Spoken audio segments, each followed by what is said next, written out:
What's up, boys and gerbils? It's Bear with BearIndependent.com, and today we're going to talk about 5 ways that you can survive the imminent civil war in the United States of America. Yes, that's correct. We said civil war, and we said the United States of America. Why would there be a civil war in the U.S.?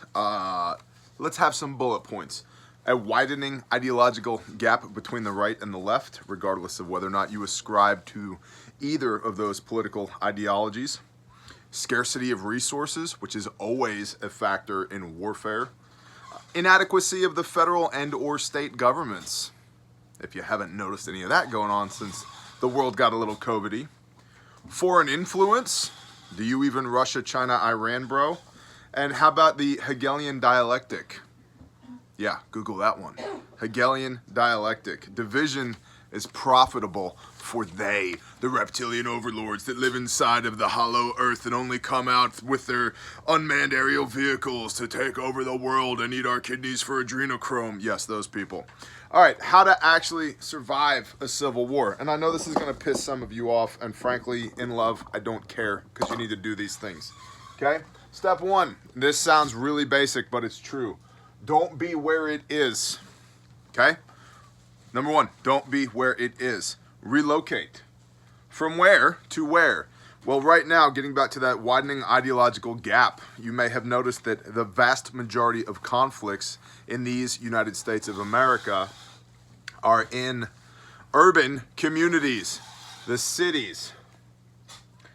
Relocate to low population density areas. Now, is it possible that you run into some dope fiends in a trailer out in the middle of the boonies? Yes, that's entirely possible. Is that easier to deal with than literally having your entire city set on fire to the point where federal guards have to be called in to quell the rioting? Yeah, much better situation. Also, as a side benefit, you may notice that your cost of living is significantly reduced. Get out while you can. Relocate. Don't be where it is. Okay?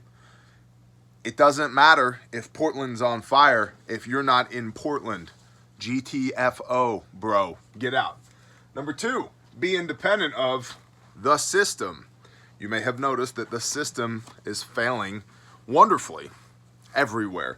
Food production, issue.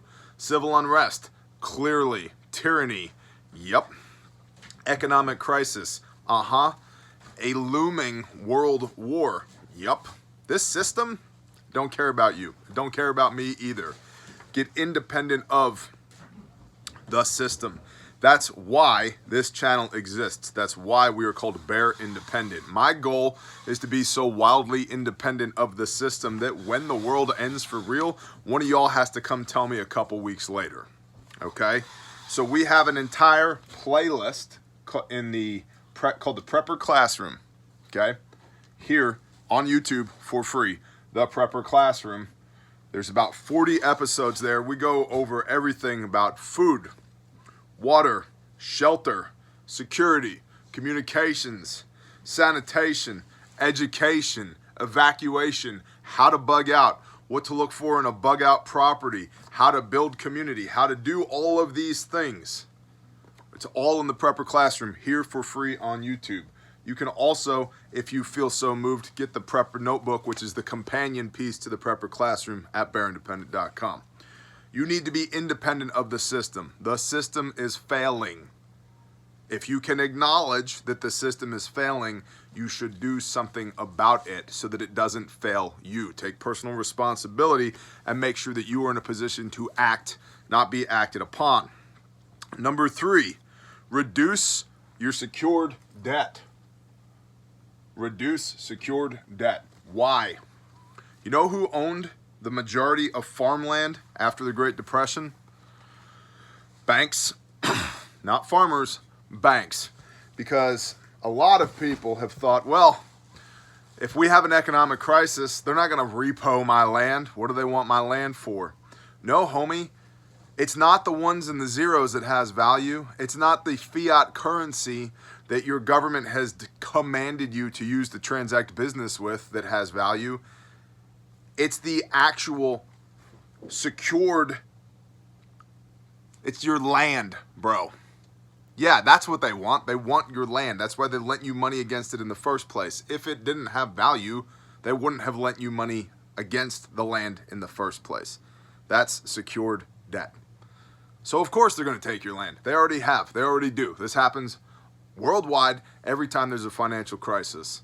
You don't own your land until you have paid off your last payment to whoever you are in debt to. Okay? So to whatever extent you can, reduce your secured debt. No land repos. Okay? And don't even get me started on property taxes. If you're in a position now where you can pay 10 years of property tax right now, highly recommended that you do it. Next, number 4, form community. Form community. We are not fans here of the lone wolf concept. You can be Mr. Cool Guy on your multicam or out bushcrafting by yourself in the middle of nowhere in the woods trying to live separate from the entire world, and I can empathize with that worldview. I get it. The world sucks most days, and sometimes I would like to just be completely separate from it. But if you turn your ankle by yourself, you're dead. You have nobody to come to your rescue, and there is no resupply for you. The lone wolf concept simply does not work once you play it out on any timeline longer than a few weeks. Okay?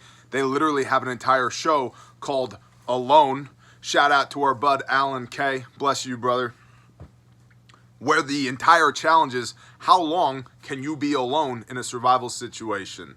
My bet is not very long. If you could be, you'd already have $500,000 in your bank because you would have won Alone on the Discovery Channel. Okay? It doesn't work. Form community. Many hands make light work. There is also strength in numbers. You need somebody to be in charge of food storage and food preparation. You need somebody on agriculture. You need somebody making sure that your shelters, whatever that looks like, don't fall apart. You need people on security. You need commo people. You need somebody in charge of sanitation. You need somebody in charge of education. Where are all these somebody's coming from? You can't do it all on your own, nor should you, because a life should be worth living. And you living alone on the side of a mountain somewhere, nah, no thanks, not for me. And then lastly, number 5, learn useful skills now. Go do the things now. You do not want the first time that you wear your bug out bag to be on the worst day of your life when you're bugging out. You need to know how to do that now. So I would encourage you strongly to go do the things now. Your rifle that's under your bed, not zeroed, is worthless. Okay? Go zero your rifle now. Go learn how to hit with it while moving now. Learn how to do mag changes now. Do you actually know how to employ your defensive pistol? Go learn that stuff now. Go take a medical class now. Start growing food now. Start buying and stockpiling food now. Figure out your water and sanitation plans now. Do useful things now. Learn useful skills now so that on the worst day of your life, you're not trying to figure it out for the first time. That won't work. People do not rise to their level of expectations. They rise to their level of training. So if you haven't trained on any of this stuff, it's useless to you. It does not matter if you bought a stomp bag from me.